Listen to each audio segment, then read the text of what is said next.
Assalamu alaikum students. Students, are you fine? Nice. Very glad to know that you are fine, and I hope that you must be doing the wonderful work by maximizing the utilization of your time. Fine. So come back for the topic today, children, and we are discussing the chapter from Contemporary World Politics, the Cold War era.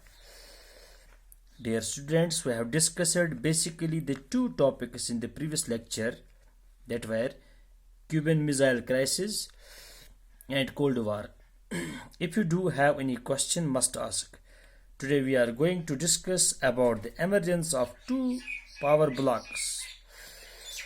We are going to discuss under it the emergence of two power blocks, Western Alliance and Eastern Alliance, NATO members, Warsaw Pact, सीटो CentOS. My dear students, आज का जो हम अब start करते हैं topic पे जाते हैं, इससे पहले मैंने आपको तो कोल्ड वार पढ़ाया था, कोल्ड वार के बारे में और क्यूबन मिसाइल क्राइसिस के बारे में मैंने आपको इन्फॉर्मेशन दी थी. माय डियर स्टूडेंट्स, आज जो है हमारा जो टॉपिक है that is emergence of two power blocks. The two superpowers powers were keen on expanding their spheres of influence in different parts of the world. In a world sharply divided between the two alliance systems, a state was supposed to remain tied to its protective superpower to limit the influence of the other superpower and its allies. ये जो world है after the second world war, cold war era start हुआ. The world got divided into two blocks. The Western bloc, capitalism, led by USA, and the Eastern bloc, socialism, we call it socialism, and this bloc was led by USSR. अब ये दोनों blocks जो वहाँ पे छोटे छोटे countries थे, colonies थे, उस वक्त मतलब अपने लपेट में लाना चाहते थे, अपनी गिरफ्त में लाना चाहते थे. वो चाहते थे कि हमारे साथ मिले, हमारे साथ ज्वाइन करें. The smaller states in the alliance used the league to the super powers for their own purpose. वहाँ पे बहुत सारे ऐसे कंट्रीज थे जिन्होंने मतलब ईस्टर्न ब्लॉक के साथ ज्वाइन किया, आधों ने वेस्टर्न ब्लॉक के साथ ज्वाइन किया, अपने मकसद के लिए ज्वाइन किया. उनका एक पर्पस था. They got the promise of protection. उनसे वादा किया गया कि उनको प्रोटेक्शन मिल जाएगी, वेपन्स मिल जाएंगे, इकोनॉमिक एड मिल जाएगा उनको अगेंस्ट दियर लोकल राइवल्स. या मतलब हर एक कंट्री के जो राइवल्स होते हैं, लोकल राइवल्स होते हैं, चाहे रीजनल लेवल पे, चाहे जो रीजनल लेवल पे या मतलब कंट्री लेवल पे, नेशनल लेवल पे, mostly regional neighbours with whom they had rivalries. बहुत सारी कंट्रीज जिन्होंने ईस्टर्न ब्लॉक के साथ ज्वाइन किया या वेस्टर्न ब्लॉक के साथ ज्वाइन किया, उन्होंने उनका मकसद था, एक तो ये मकसद था उनको प्रोटेक्शन मिले, दूसरा ये कि वेपन्स मिले, चौथा ये, तीसरा ये कि इकोनॉमिक एड मिले, चौथा ये कि उनके जो नेबरिंग कंट्रीज थे या नेबरिंग जो रीजनस थे उनके साथ उनके कुछ राइवलरीज थे, ताकि वो उनके खिलाफ उनको मदद मिल जाएगी. The alliance system led by the two superpower therefore threatened to divide the entire world into two camps. तो इस अलायंस सिस्टम ने क्या किया, वर्ल्ड को थ्रेटन किया कि वर्ल्ड को डिवाइड किया दो कैंप्स में. This division happened first in Europe. पहले यूरोप में हुआ. Most countries of western Europe sided with the US. इस वेस्टर्न यूरोप में बहुत सारी कंट्रीज है जिसने यूएस को सपोर्ट किया. And those of eastern Europe joined the Soviet camp. और बहुत सारी कंट्री जो ईस्टर्न साइड में थे तो उसने ईस्टर्न सोवियत यूनियन कैंप से ज्वाइन किया. That is why these wire also called the western and the eastern alliance. इसीलिए इनको वेस्टर्न अलायंस नाम पड़ा और ईस्टर्न अलायंस. वेस्टर्न अलायंस इसलिए कि यूरोप में जो वेस्टर्न कंट्रीज थे उन्होंने यूएस के साथ ज्वाइन किया और ईस्टर्न कंट्रीज ने यूएसएसआर के साथ ज्वाइन किया. अब हमारे पास नीचे यहाँ पे मैप भी है. Identify 3 countries from each of rival blocks. हम आपको यहाँ बताएंगे. Look at the map of the European unit in chapter 4 and identify 4 countries that were part of the Warsaw Pact and now belong to the EU. European. By comparing the map with that of the European Union map, identify 3 new countries that came up in the post-Cold War period. यहाँ पे बच्चों मैंने आपको map दिखाया है, इस map को आप अच्छी तरह से पढ़ सकोगे। अगले चैप्टर में ये मैप आपको मैं अच्छी तरह से समझा दूंगा।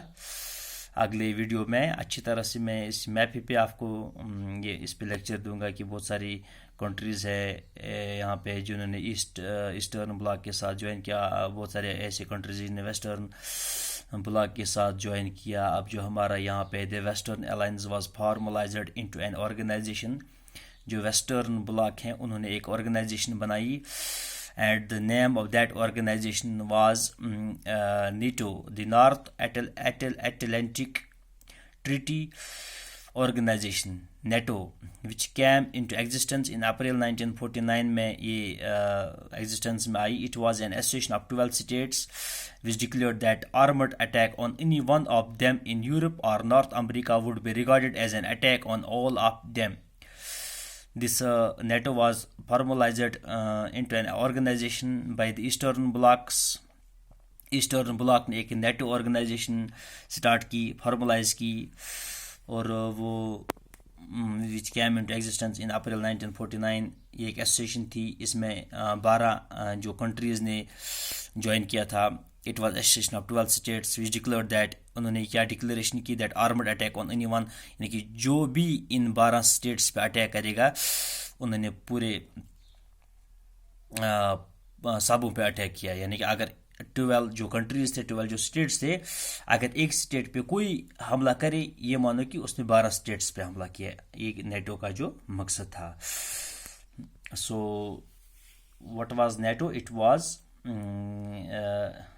an association of 12 states which declared that armored attack on any one of them in Europe or North America would be regarded as an attack on all of them. Each of these states would be obliged to help the other.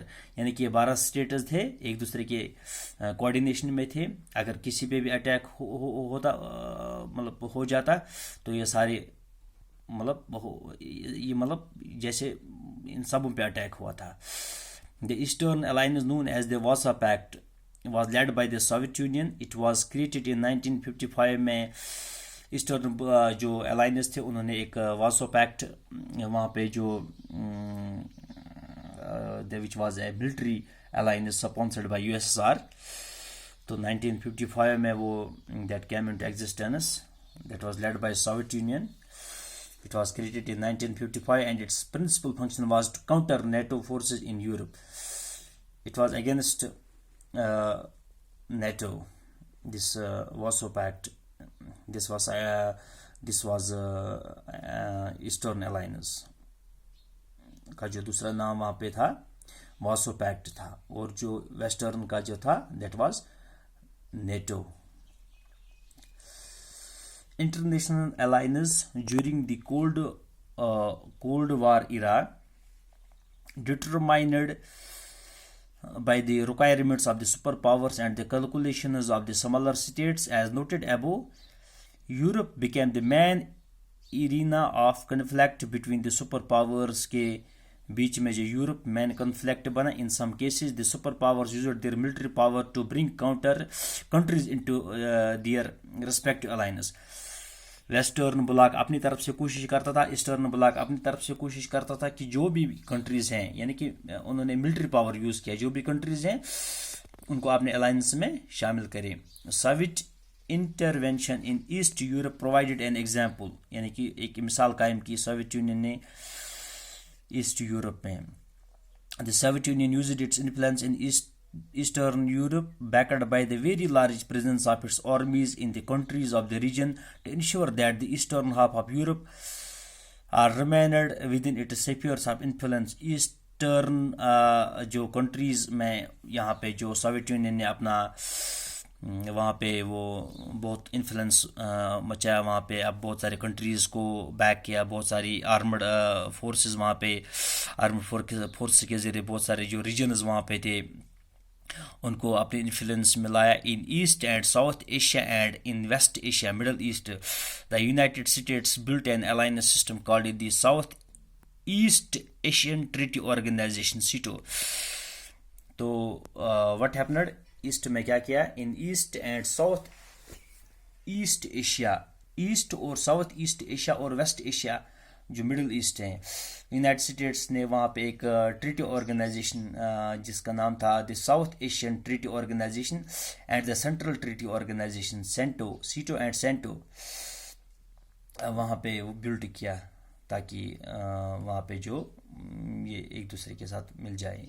The Soviet Union and communist China responded by having close relationship with regional countries such as north Vietnam, North Korea and Iraq. The Cold War threatened to divide the world into two alliances.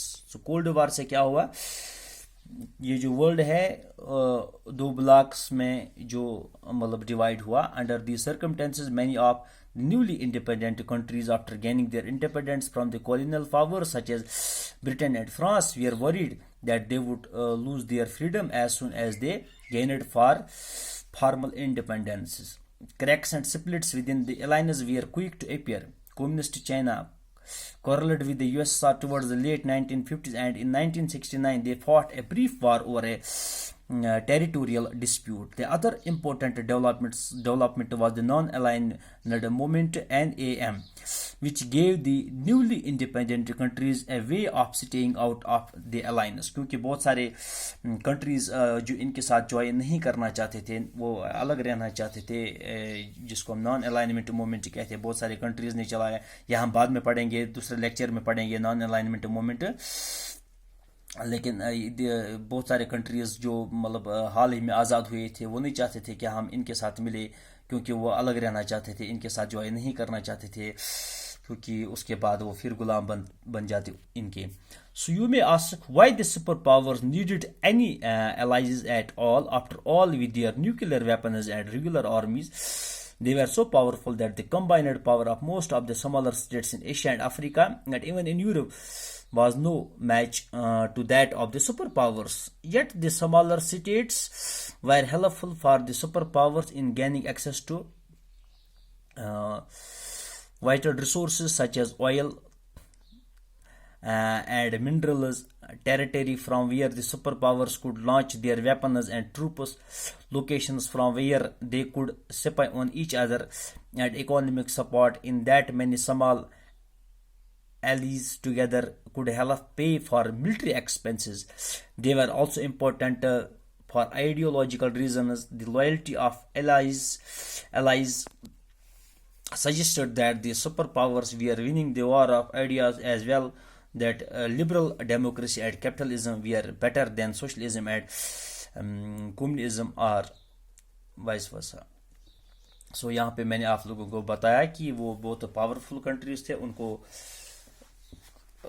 ऐसे छोटी छोटी countries की ज़रूरत क्यों पड़ी, क्योंकि उनके पास oil भी था, मिनरल्स भी थे, यानी कि उनको टेरिटरी की ज़रूरत थी जहाँ पे वो लॉन्च करते अपने वेपन्स को या ट्रूप्स को, या उनको मतलब लोकेशंस की ज़रूरत थी जहाँ से वो wire they code spy on each other, या उनको इकोनॉमिक सपोर्ट की ज़रूरत थी. That in that many small allies together could help पे फॉर मिलिट्री एक्सपेंसेस को हम वो वहाँ पे गेट टुगेदरली मतलब वहाँ पे वो पे हेल्प करे.